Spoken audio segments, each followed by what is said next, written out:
Away goes Hurst. Can he do it in the dying seconds? Braybrook. Are we going to have a sensational ending? Yes, we are! It's a goal! And that must be the winner! Ronnie Boyce's goal brought the FA Cup to West Ham for the first time in their history in 1964. It was a proud year for their captain, Bobby Moore, and for the BBC, who launched a new Saturday night football show. BBC Two. We're now showing the highlights of the match of the day between West Ham United and Tottenham Hotspur.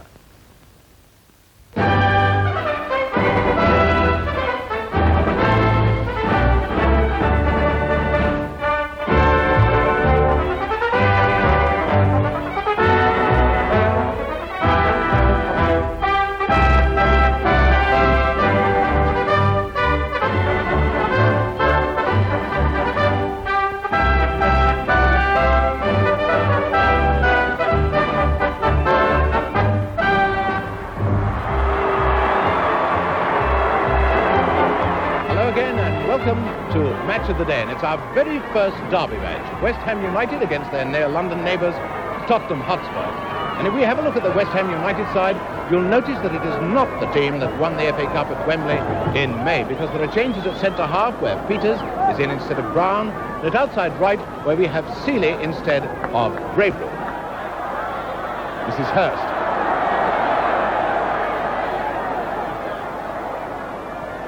Oh, beautiful ball to Burn. He scored.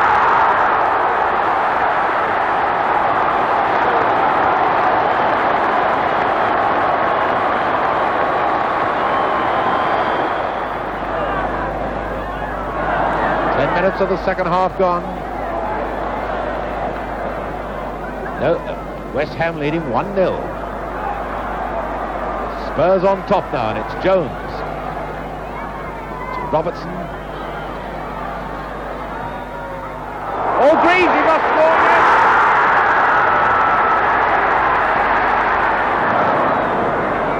West Ham crowding a little too much in the middle now.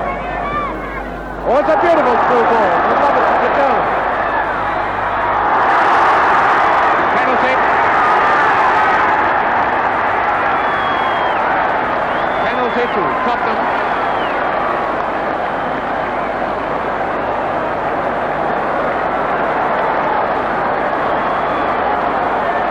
And it's dead shot Jimmy Greaves to take it. Score 1-1.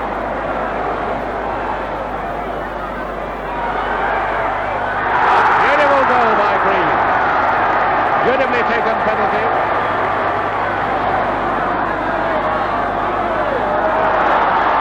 Seeley. Throw to West Ham. Now into Boyce. Seeley to Boyce.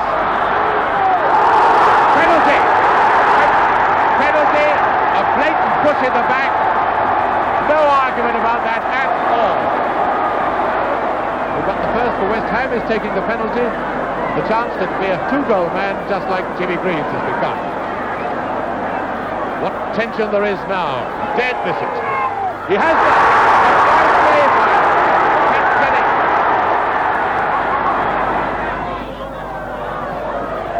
West Ham's throw. Boyce to take it. Boyce has now moved up as an all-out attacker. Usually he's a midfield player. This is Boyce. Goes Burn. A beautiful goal!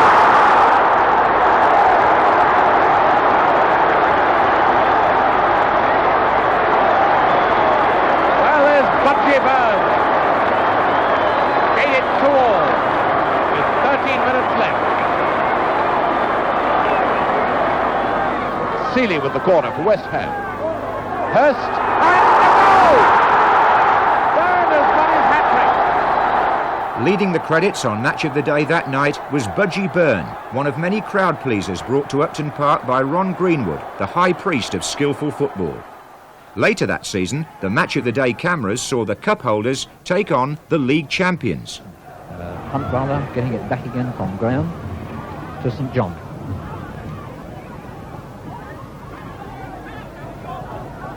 Graham keeping it in play, just putting it to St John, across to Wallace. Stevenson Trying a shot there, and he's onside, I think, yes. It's perfectly all right, and it's Hunt, the scorer. Sissons now moving away out to Cressland, who's come up very well. Sissons to Cressland, trying a shot, and it's not a bad shot, and it did! Now, I don't know, but I'm going to say that Smith got his head to it, and there's the scorer, Cressland. Oh, what a debut for this young man. There's the score, West Ham 1, Liverpool 1.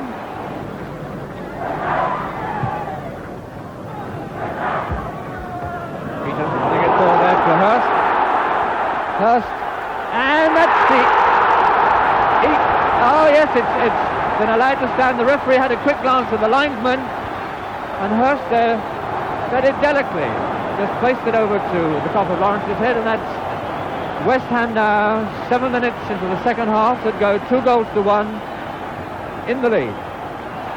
They were also at Wembley again, this time in the final of the European Cup Winners' Cup, against strong West German opposition.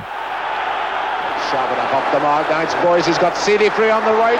This could be a goal for West Ham. Yes, the goal, and Seeley has scored.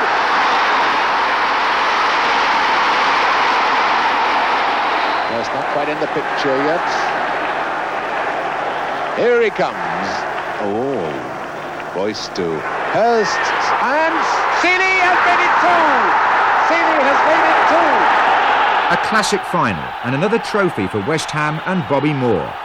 The team he led in the mid-60s mingled the experience of men like Jim Standen, Ken Brown, Peter Braybrook, Boyce and Byrne with the sparkling potential of young Martin Peters, converted striker Geoff Hurst and winger John Sissons. The Upton Park crowd feasted on football with flair.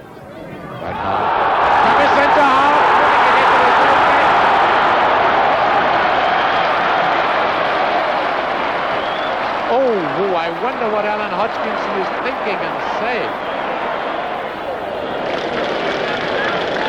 The five forwards rather got out of rhythm then. Moore to Braybrook. He's got Hurst in the middle. Hurst being covered by Melander, and Braybrook has scored.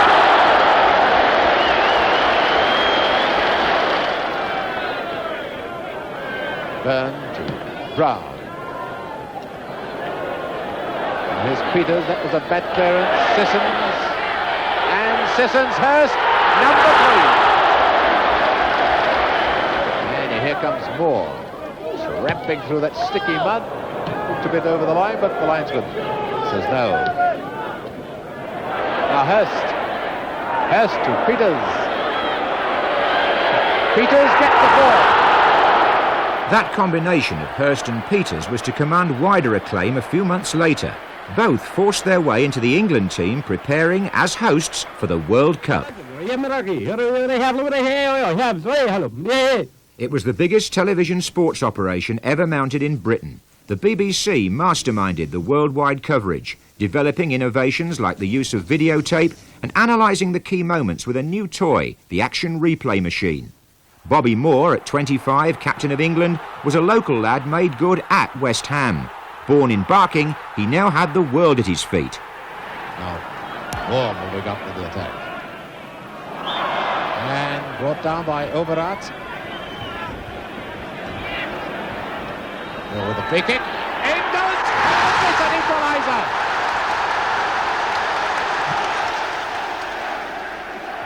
Ball with the corner. Hurst. What a chance, and goal! Peters!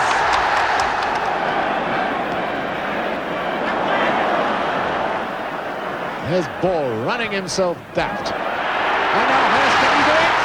He has done, yes! Yes! No! No, the linesman says no. The linesman says no. It's a goal! It's a goal! Oh, and the Germans go mad at the referee. This line, at the linesman who can only speak Russian and Turkish. It's all over, I think. No, it's And here comes Hurst. He's got some people are on the pitch. They think it's all over. It is now. It's 4. And Charlton. And the players fling themselves down. 10 seconds to go. Hurst has got a hat-trick. Hurst has got 3. And Bobby Moore comes up to receive the Jules Rimet Trophy for England. Her Majesty the Queen.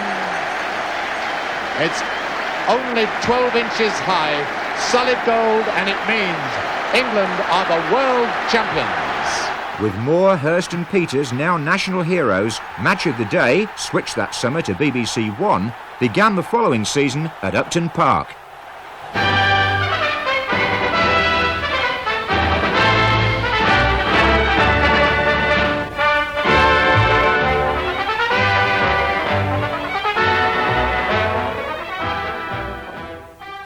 And I think we must, at this point, say welcome to our new viewers, the viewers too, who followed us from BBC Two, and also the new fans who've been won over to soccer by the World Cup. We hope that you'll go along to watch your local team, as well as watching Match of the Day.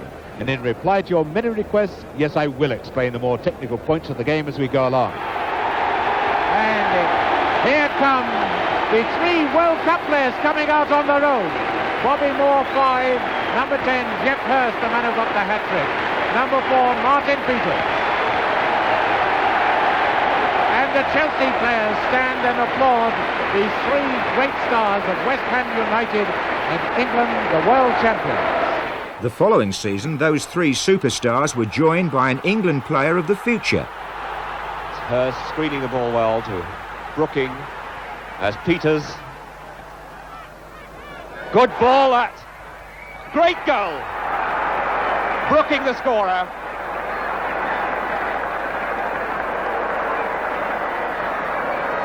Julius established himself on the side this season. A good ball to Lodge. Oh, well set up. Spark, and what a goal!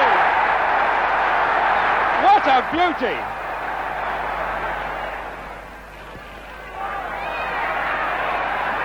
Glover on to Roberts. Well played, Roberts. Oh, it was going begging. What a goal! Lodge! You beauty! Good running by Hurst again. Got Sjoberg with him.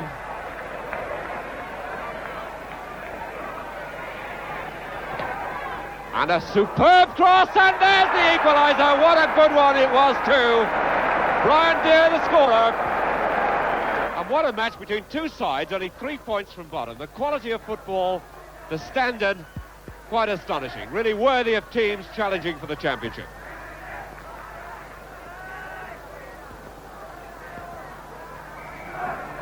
Sissons with the corner. Oh, it's in! Oh, it's right in! Squeezed into the post, and it's all happening in this match. Shilton, it might be scored as an own goal. It could be an own goal by Shilton.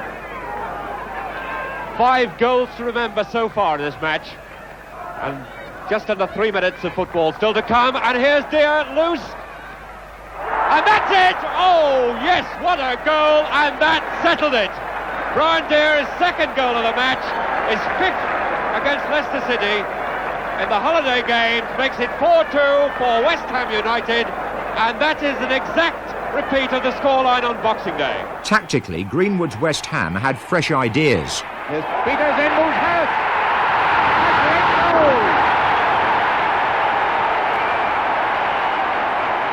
Free kick to West Ham.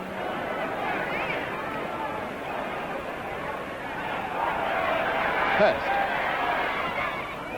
Peters. A goal!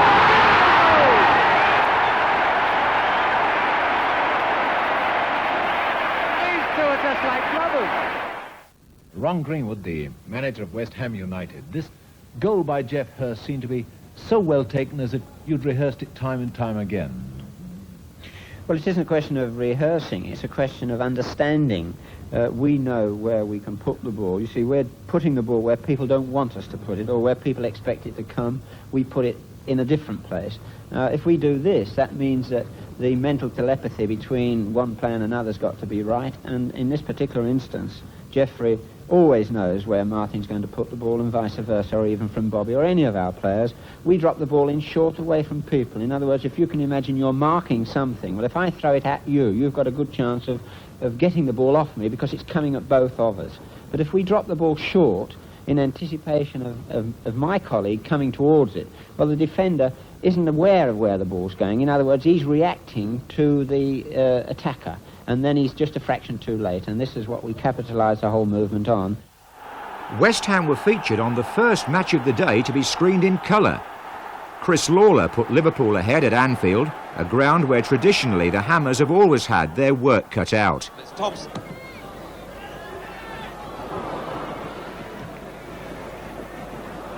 He's going to come right back. Smith.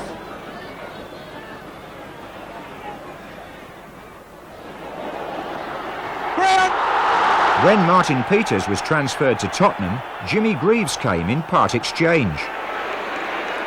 This is Greaves. Still there, Greaves.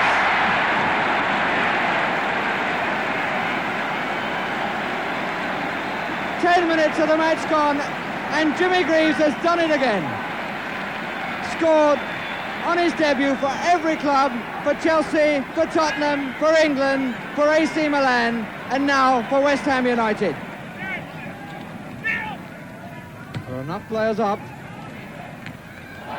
Holland, Hurst, Greaves coming in, number 2.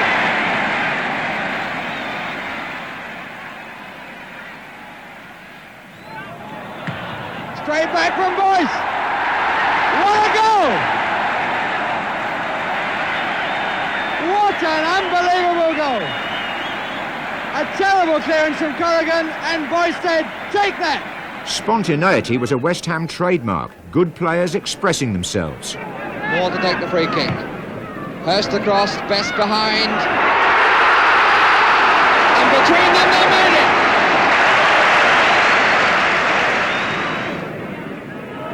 Bernard. Greenhoff. Took a ball to Ritchie. Lovely turn.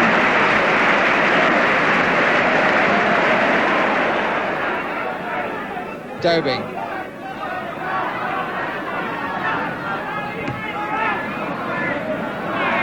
Lampard. Again, 4 to aim for the cross.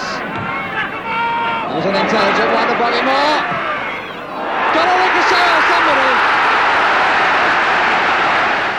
A rare goal for the skipper, and joining in the celebrations, a young man called Billy Bonds. A few weeks later, the Hammers met Stoke again, this time at the Victoria Ground, in the first leg of the semi-final of the Football League Cup. Easton. Marsh. Again aimed at Ritchie. Greenhoff. It's in. He's Dobie.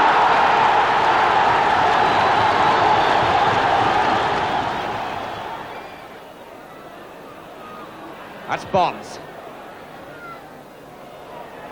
Brooking, who's really not been able to get into this game very much so far in the middle of the field. Best. Appeal for a penalty given. And the referee could hardly do anything else then. Geoff Hurst, number 9, will take it. Against his England colleague, Gordon Banks. Banks almost got there. He went the right way. That's Brooking for West Ham. West Ham more and more in this match in the second half. Bonds.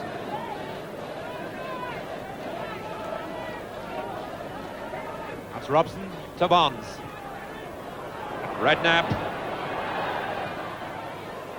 Best. What a beautiful goal. Superbly taken. Despite that victory, the Hammers eventually lost a 4-match marathon and Stoke went to Wembley.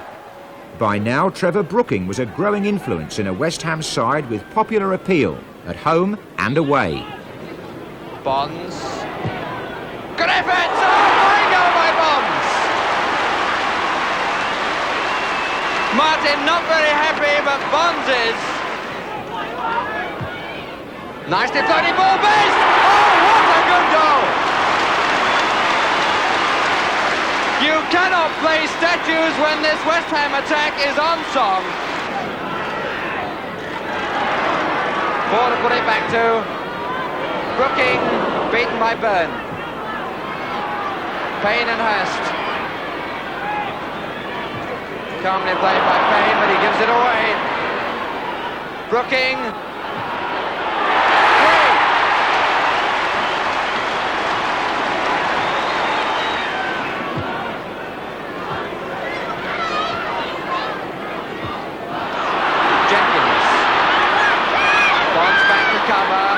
Davies up to help Jenkins. I think he may well have to go it alone. Yes, he does! Here's the penalty given!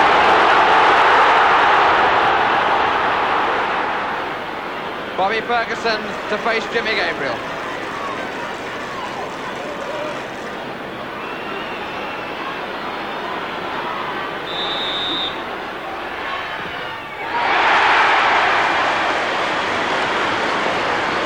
Classic example of sending the goalkeeper the wrong way.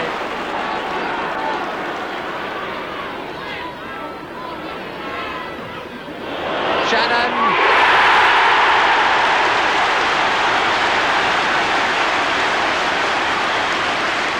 So Mick Shannon makes it 3-2.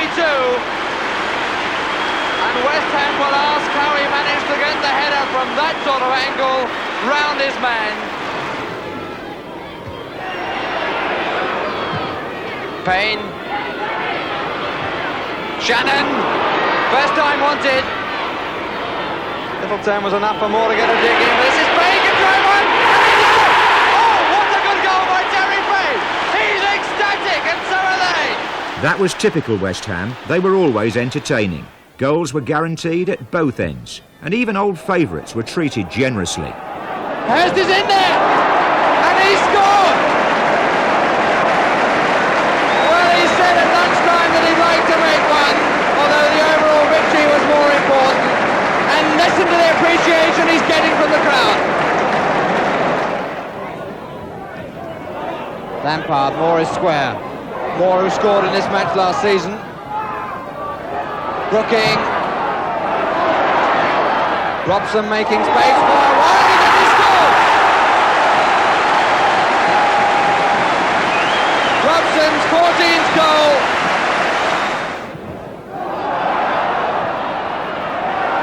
Suddenly it's a little bit ragged at the back for Stoke. Eris. Conroy, straight to Brooking. Thompson! Appeals for offside, but the linesman was level on this side. The referee looked at him quickly. Into the last quarter of an hour now of the match. West Ham still to make it sure. Holland. Good header, Wilder. Lampard. Best. Goals like that from Clyde Best had the Hammers on course for their joint best ever position in the First Division in 1973. They finished 6th and also had the joint top scorer in the Football League. 28-goal Brian Pop Robson. Robson. To Charles. Best. Robson. Yes, 1-0.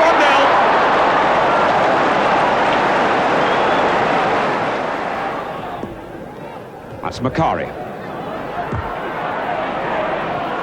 Ayres back to Bonds.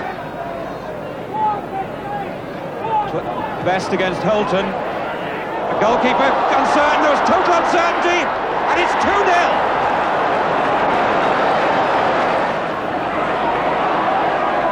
Morgan has spelled trouble most of the time to this defence, and he's round the back again. Well cut out. The player who cut it out was Taylor. And a penalty's been given. decided to pull them back.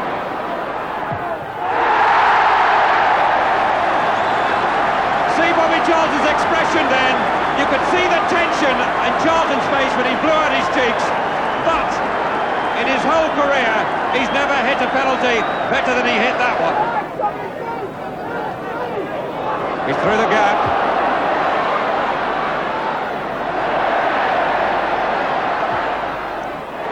Yes! Macquarie! The Hammers' defensive frailties made them vulnerable to teams from the lower divisions in the FA Cup in the early 70s. Colin Taverner with the throw. Looking for Redrobe, and Redrobe gets it. It's a goal!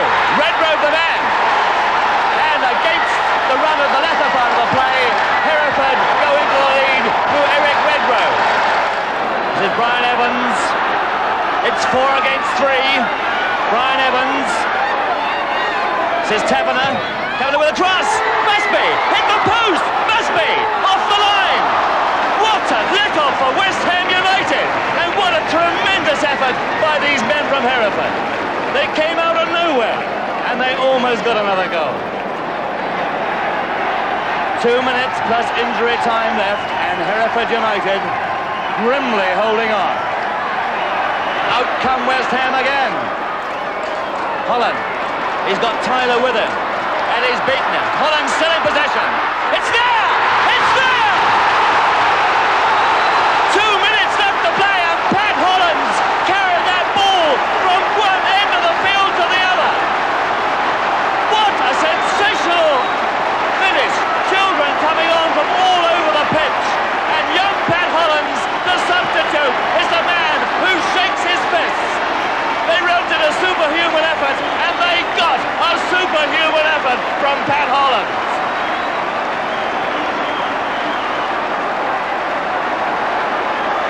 What a great run by Pat Hollands.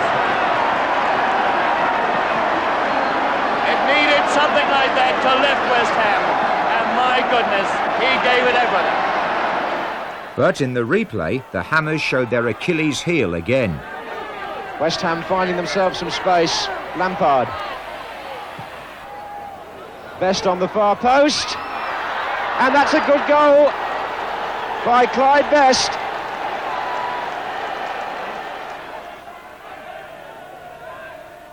Tyler. There's Evans. Penalty. All eyes now on Tommy Naylor and on Mervyn Day.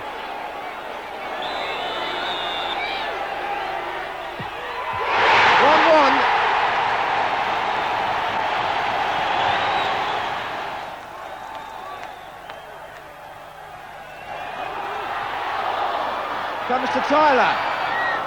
There's Jones. Yes! Alan Jones has scored! A muddy pitch at Hereford was not the ideal surface for Greenwood's team to play the finely tuned football that enthralled Upton Park. Brooking inside, here's Brooking, Hughes covering the run, back again to Best, to Padden, to Lampard, it's still on for West Ham in spite of the groans, now McDowell. Best, Lampard, oh what a goal!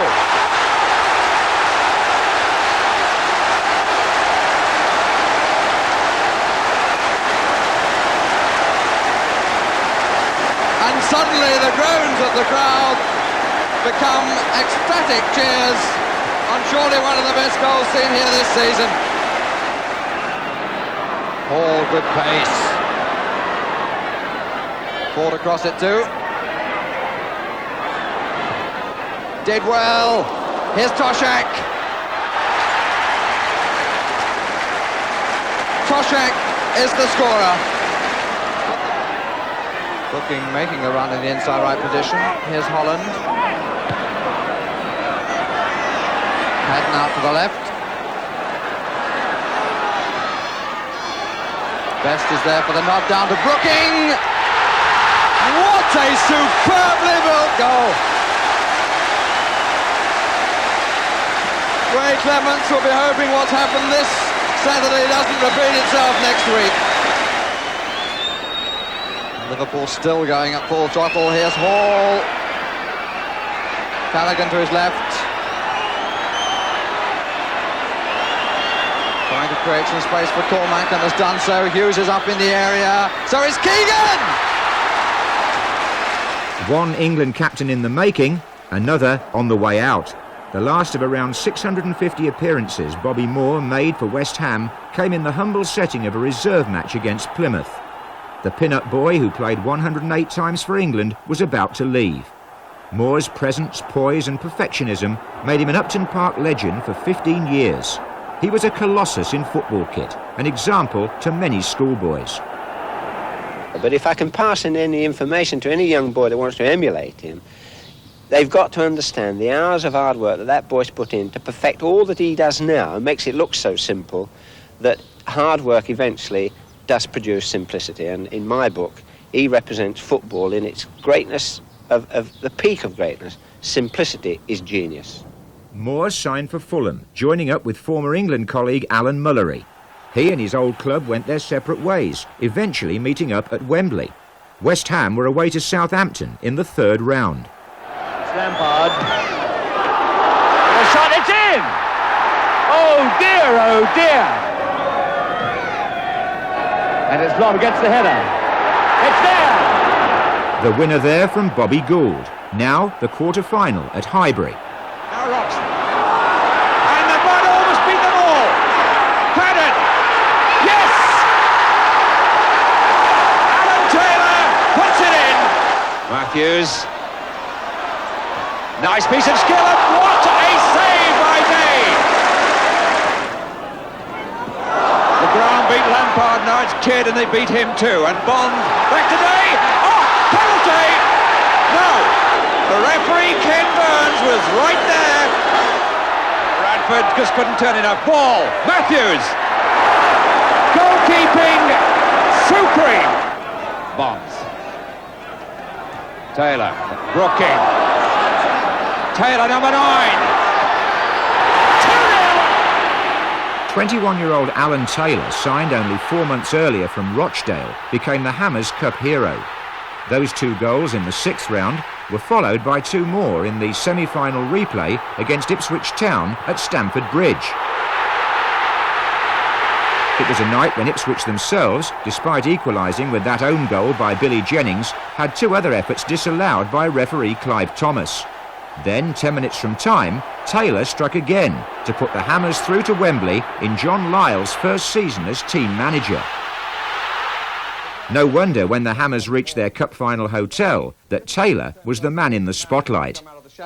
It really is a bit of a special dream come true for you. I mean, you get your first match against Arsenal and you score 2 goals. You get 2 in the semi-final. Yeah, I think I've come a long way this year, big step up. But I think the rest of the lads have helped me tremendously. Well done. You've got the party line in. Trying to spoil Hammers' party, none other than Bobby Moore, now playing for Fulham. Fraser for Fulham. Mitchell. Conway. Mullery found himself so much space today. Cutbush. No whistle.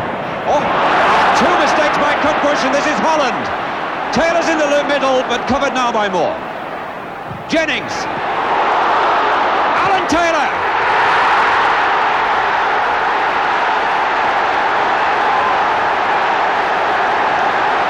Right through Peter Mellon.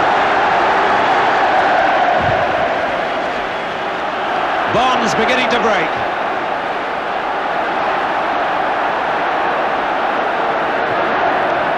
Jennings. Bonds again. Trying to find Padden. There's Lampard, cleared by number 2, Cutbush. Padden again. Patsy Holland, who started the goal move through the fullback's mistake. Padden found space. And Taylor again!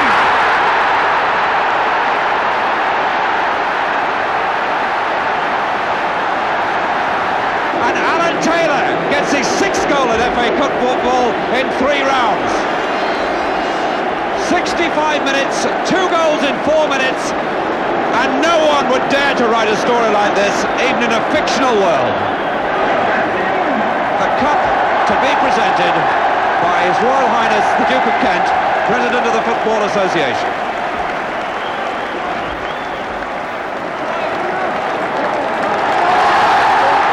And the crowd at the far end rise in salute. Billy Bond's team emulated their 1964 predecessors by reaching the final of the European Cup Winners' Cup, where they lost to Anderlecht. Van Dijk. 4-2. West Ham's league position had suffered in those vintage cup years, and now a real decline set in. The Hammers faced relegation in the spring of 1978. Swain going onto the line almost.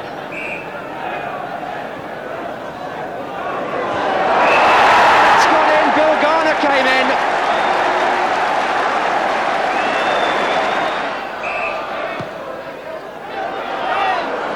Oh, and Phillips. That was unfortunate at the end because Tommy Taylor, I think the player who was nearest the goalkeeper, Steve Wick's rather angry, as defenders tend to be when goalkeepers get a kick in the head. I don't think there was any intent about that on Tommy Taylor's part. Tommy Langley, the substitute for Bill Garner in the first half, is going to take over in goal. It's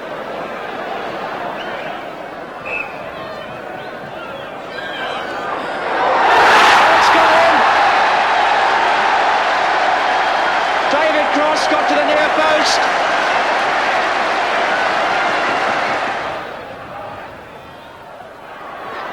That's Cross on the far side, knocking it back. Lampard. Here's Taylor. Green is in there,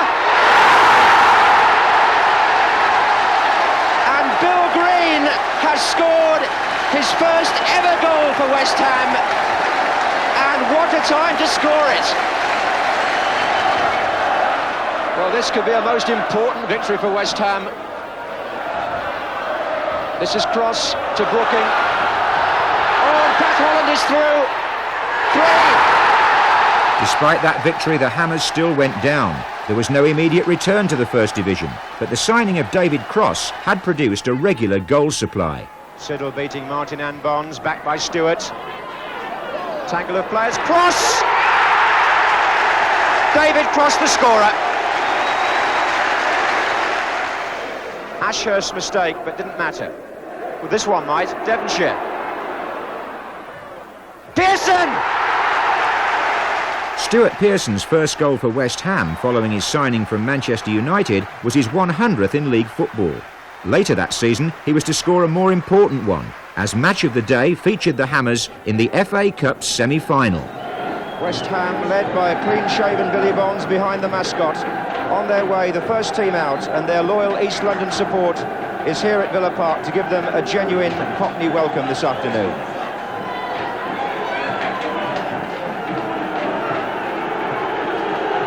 The Hammers now had a £500,000 goalkeeper in Phil Parks, the likes of Ray Stewart and Alvin Martin in defence, and 17-year-old Paul Allen in midfield. John Lyle had rebuilt the team boldly and intelligently, without ever sacrificing the principles of playing the West Ham way. Kidd. Well played by Everton. King again. Eastow's made the run through the middle. Oh, and Bonds missed it, and Eastow is through. And Parks has made a crucial save. The most expensive goalkeeper in the world was called upon early. Here's Ross. Hartford. Bailey. Parks coming for this and taking it well. He'll have confidence now after making a save as important as that.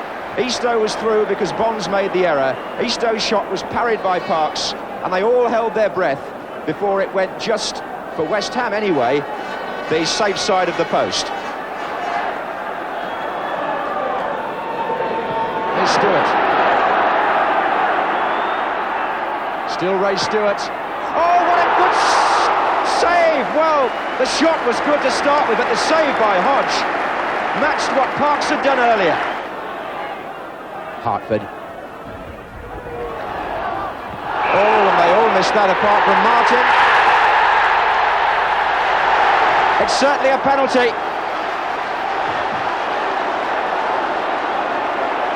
Devonshire is complaining and being shown the yellow card, but a penalty has been given. Well, I think that must have been given for a push. The ball was played in from the left.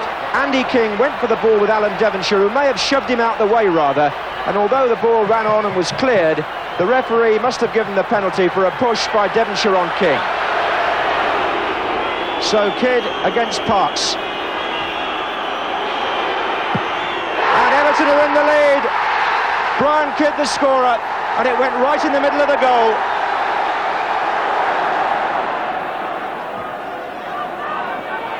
Away by King, but how far? Driven off by Ray Stewart, appeals for handball. I think it was Ross that was flattened by the shot, and West Ham thought it was a handball. Driven again, and a deflection too. The second shot was by Devonshire, and it caught another player's head, and Hodge still got behind it. But what about the first shot from Ray Stewart? That's the one that flattened Trevor Ross. Oh, what a tangle on the far side, and the line having to go in and separate the two players. It's all getting out of hand again.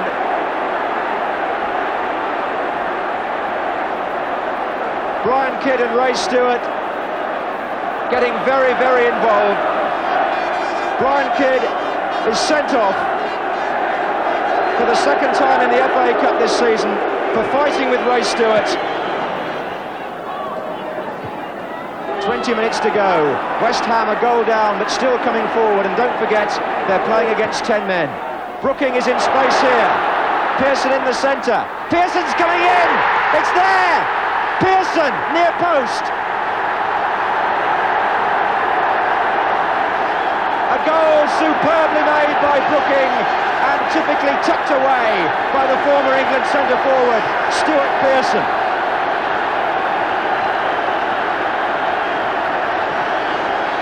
Brooking beat the offside trap. He was so aware of what was in the centre. He kept calm, carried the ball through, and just knocked it into the near post. And Pearson scores what has to go down as a typical Pearson goal and a typical West Ham goal.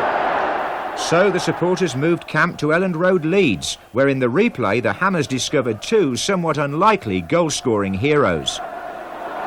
Brooking. Again, that so important look up. Devonshire.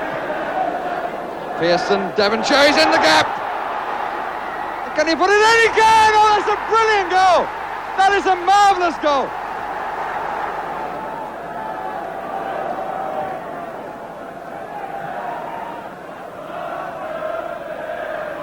Latchford, Berardi, Lampard who got it away, but up comes Wright. 7 minutes left.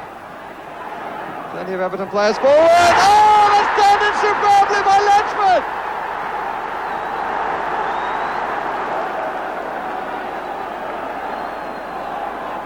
Pike, Brooking,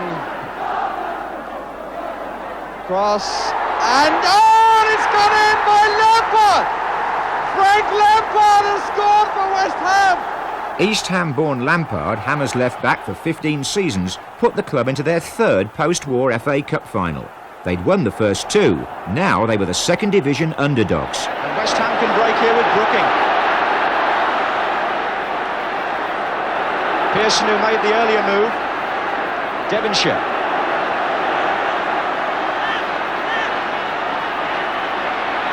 Oh, Devonshire's round the back. Oh, right across, it's free. Driven in, and is it a goal? It is. Trevor Brooking. The ball ricocheted in off him, and West Ham are in front. Alan Devonshire made it possible.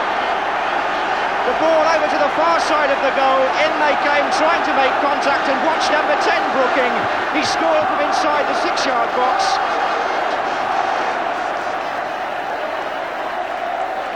Billy Bonds lifts the FA Cup for West Ham. And East London delirious. And again the following season when West Ham won promotion. Devonshire coming to take it.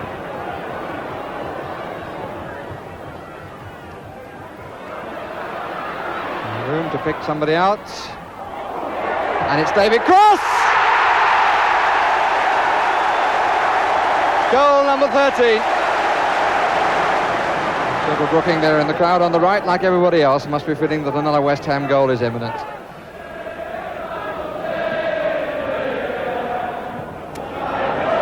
Curious, and Pike shot, and a good save at cross. Will get his second. A rather strange clearance, really, by De Vries. Set that up. Pike shot met by a really fine save, but no problem for David Cross to tuck it in. The Hammers were going up as champions. A dive in by Leonard, and Brookings got away from both of them. And the result of that is a goal from Alan Devonshire. Barnes. Foul by Griffin. Griffin didn't agree, but it seemed to me that he tripped him. And taken by Cross. And that's 2-0, right at the death. He goes to congratulate Brooking, who reciprocates. That same season, there was the bonus for the Hammers and their supporters of another Wembley Cup final appearance. This time in the Football League Cup, where their opponents were a Liverpool side who would dominate the 80s. Match of the Day showed extended highlights on the Sunday afternoon, and You'll Never Walk Alone was at times drowned by I'm Forever Blowing Bubbles. Case, McDermott with the run, covered by Devonshire, and the free kick has been given against Bonds, who's very unhappy about the verdict. Dalglish was prepared to smile, and not surprisingly. Well, it was from a free kick that Liverpool got the ball in the net once. And it was ruled out because of Irwin's run. Irwin has taken the position this time nearest us on the near side, number 4. We might see a crack here from Case. We do indeed. And it comes back off Brooking, I think. Alan Kennedy's post forward. There's Irwin, Bonds at the back, Martin only to Alan Kennedy, who puts it in! And Alan Kennedy, no, it's not going to count. It's not going to count. They're going over to the linesman. Is it going to count? Yes, it is going to count. And Alan Kennedy has scored with his right foot. Pearson goes to talk to the linesman on the far side, Mr. Jeremy. Great complaints from West Ham as Liverpool go away to congratulate each other, and the referee is going again to talk to the linesman. A goal it is. 3 minutes from time. The man famed for his ability on his left. A clearance from Alvin Martin, and Kennedy sinks it with his right, and he'll remember that for many a long day. Jimmy Neighbour. Oh, he's scrammed away this time. Devonshire just will not run. Free kick has been given right on the edge of the box. Bonds wants it inside, but the referee says right on the edge. And I think Mr. Thomas was right. Devonshire down hurt. Is there to be a further twist in the tail? One goal by Alan Kennedy. And West Ham thought that a player was offside. Sammy Lee, I think. Ray Stewart poised. Oh, magnificent save by Ray Clements. They all go to congratulate him. And he's kept the Football League Cup in Liverpool's hands.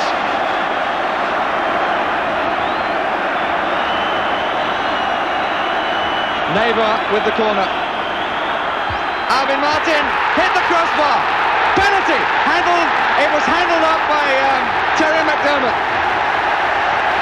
When I said as we started extra time, so often what has gone before in 90 minutes changes totally in the extra 30-minute period, and it's all come right at the end. The ball turned onto the crossbar by Terry McDermott from the header by Alvin Martin. 6 of his 7 goals this season have come from the penalty spot, but none as important as this. And he puts it in. Clements is down on his knees as they go to congratulate Ray Stewart. Clements, who made the most brilliant save a few seconds ago. Despite his reservations about Liverpool's goal, John Lyall was delighted with the comeback. Although his team lost the replay at Villa Park, West Ham lost only 4 of the 42 league matches they played that season, and now rubbed shoulders with Liverpool again, this time in the First Division. And the ball comes to Pike. What a superb goal by Jeff Pike.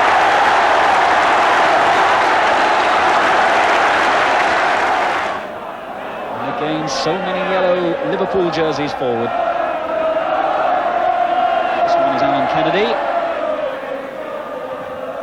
He got to the line well, Parks drops it, and Johnson heads the equaliser. Back in the top grade, the Hammers finished 9th. The following season, 8th. Devonshire. Dickens drifting into space. Good looking cross, got up, flicks it on, what a fine save, but Swindlehurst bundles it home. And there was a touch of Trevor Brooking about that cross from Dickens. Dickens, another tight angle. And that, I think, is a corner. Short to Dickens. Back it goes. Well, Devonshire. The shot by Bonds and turned in. Billy Bonds claiming it. Swindlehurst tried to just make sure that Bonds gets the goal. And inevitably, it was Alan Devonshire who played a vital part in the build-up.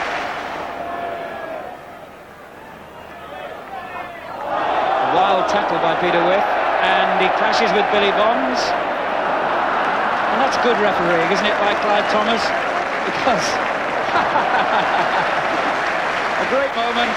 1983-84 was Trevor Brooking's last season. Stewart, Swindlehurst coming in at the back. And turned in on the far side by Trevor Brooking.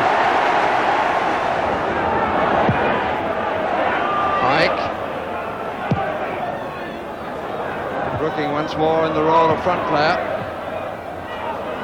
Or the Devonshire. Really one man to beat. Yes! And I think it went in off Chris White.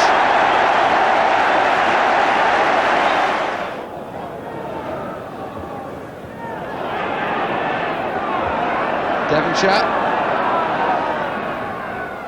Brooking. Trying to tee it up, and does. Whitten, and here is Pike. Yes, number 3. The Hammers now discovered a potent new strike force. Frank McAvenny, signed from St Mirren, and Tony Cottee, West Ham born and a boyhood fan, scored 53 goals between them in their first season together. One came when Match of the Day covered the FA Cup 3rd round. And a miscue by Humphrey, and McAvenny. Can he do it? It looks as though it's going in for Tony Cottee.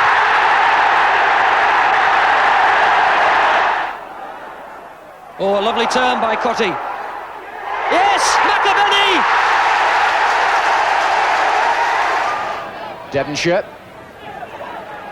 And still, Cottee arriving. Oh, it's a goal.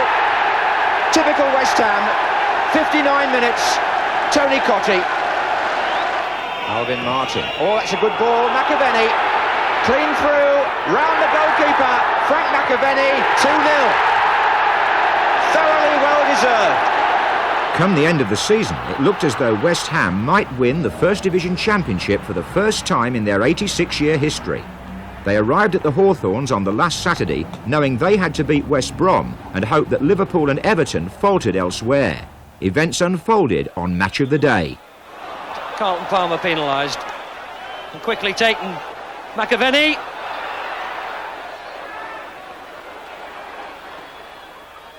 Away by Dyson to Orr.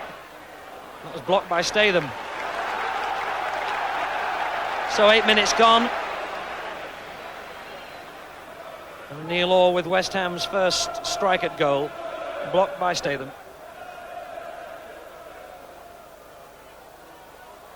McAvenny! Yes!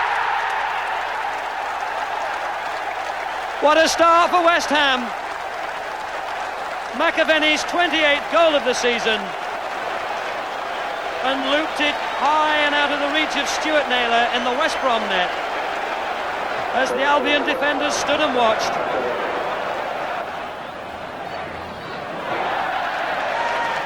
Now McAvenny, just faced by Cowdrell. Only support is from Cottee, his little partner. He's put it into his path. Oh, what a good shot by Cottee. And again, a brilliant interchange between McAvenny and Cottee.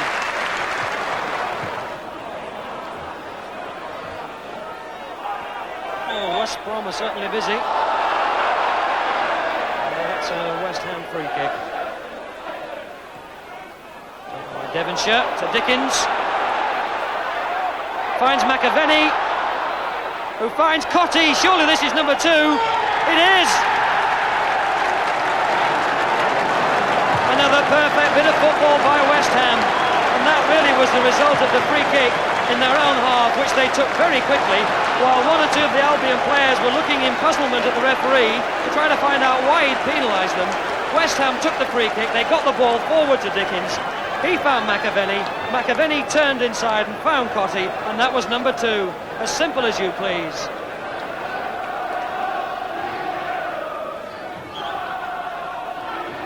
Martin penalised. The referee wants the ball brought back.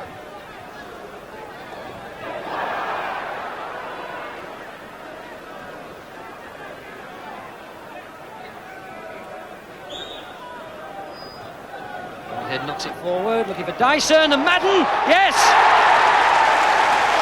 Craig Madden's second goal for West Bromwich Albion.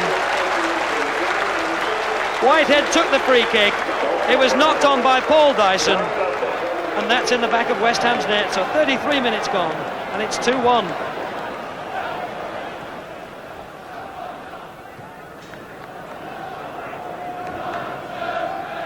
Riley. And again, Riley. Oh, was that a penalty? Yes, it was.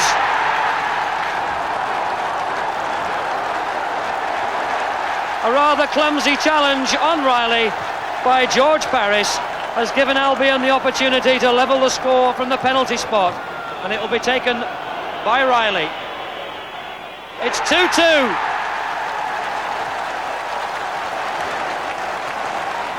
Albion celebrate, but what a real disappointment that is for West Ham. Dickens and Devonshire. Devonshire running from the halfway line. Still on his feet. Oh, and gets it out to Ward. Now, what can you do from this position? Handball, claim the crowd, and it's given. Stay them in the way, and that was handball. So now it's Stuart Naylor's turn in the Albion goal to face a penalty, to be taken by Ray Stewart, who's scored with a penalty in West Ham's last 2 matches, penalties which have given them victory on each occasion. That's 3 out of 3 for Stewart. It's 3-2 to West Ham, and incredibly, are we going to see another Stewart penalty win a 3rd consecutive match for his team? Despite winning 6 games in a row, the Hammers had to settle for 3rd place, still their best ever league position. The following season wasn't as good, but Match of the Day Live still chose to go to Upton Park. Same 3 players in the 6-yard area. Up comes Dickens.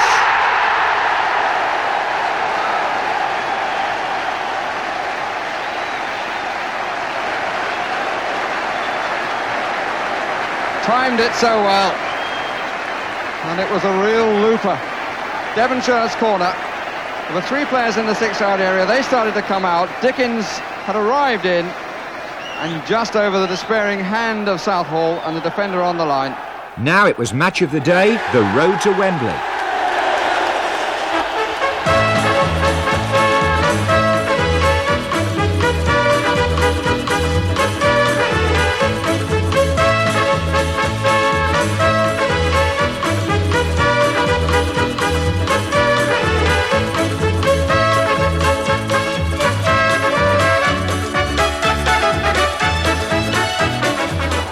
It was fitting that Upton Park should stage the BBC's first live match under the new television contract.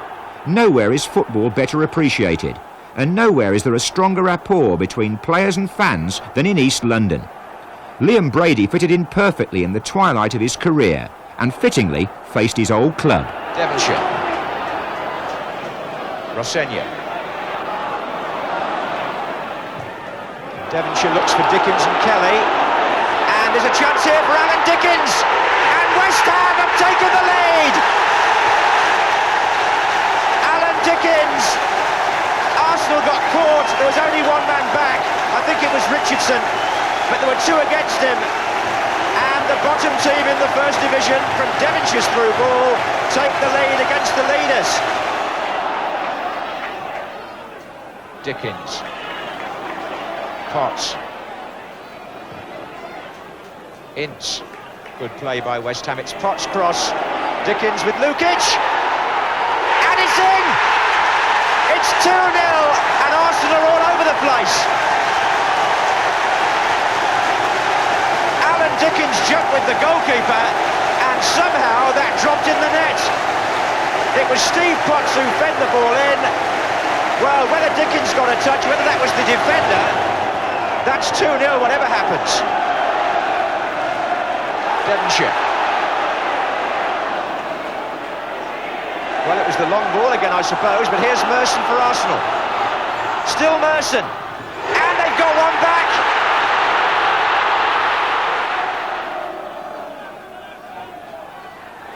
Smith. Bold was there, Merson was there, and it's in. It's 2-2. And that meant a replay at Highbury and a sentimental journey for Liam Brady. Merson's clearance only back as far as Brady. Oh, how well he did that. Strotter's there, so is Dickens. And Adams pauses, Rossegna was there, and West Ham have scored! Leroy Rossegna! Devonshire. Dix. And Kelly surely, Ince, Rossegna, goal! Leroy got it.